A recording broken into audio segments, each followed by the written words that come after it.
నమస్తే, నేను మీ సంతోష్ శర్మ, అడ్వకేట్. ఈరోజు కమ్యూటేషన్ ఆఫ్ సెంటెన్స్ కోసం తెలుసుకున్నాం. భారతీయ న్యాయ సంహిత 2023 సెక్షన్ 5 ఏం చెప్తుందంటే కమ్యూటేషన్ ఆఫ్ సెంటెన్స్ అని చెప్తుంది. శిక్షను తగ్గించుట లేదా మార్చుట కోసం చెప్తుంది.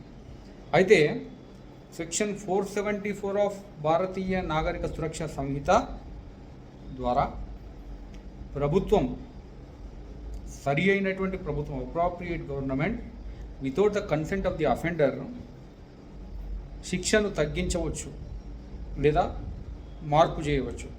ఏ విధంగా అంటే మరణ శిక్షను యావజ్జీవ కారాగార శిక్షగా, యావజ్జీవ కారాగార శిక్షను 7 సంవత్సరాలకు తగ్గకుండా శిక్ష విధించవచ్చు.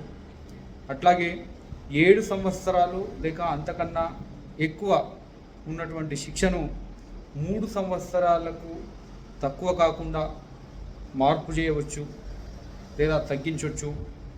అట్లాగే 7 సంవత్సరాల లోపు కలిగినటువంటి శిక్షను జరిమానాగా మార్చవచ్చు. రిగరస్ ఇంప్రిజన్మెంట్ ఉంటే, కఠిన కారాగార శిక్ష కనుక విధించి ఉంటే ఆ శిక్షను ఏదైనా కాల పరిమితితో సింపుల్ ఇంప్రిజన్మెంట్గా కూడా తగ్గించవచ్చు. సో అప్రాప్రియేట్ గవర్నమెంట్ శిక్షను తగ్గించేటటువంటి వెసులుబాటు సెక్షన్ 5 ఆఫ్ బిఎన్ఎస్ అట్లాగే సెక్షన్ 474 ఆఫ్ బిఎన్ఎస్ఎస్ చెప్తుంది. సో ఇట్లాంటి ఇంట్రెస్టింగ్ విషయాల కోసం నా ఛానల్ని లైక్ చేయండి, షేర్ చేయండి, సబ్స్క్రైబ్ చేయండి. Stay tuned.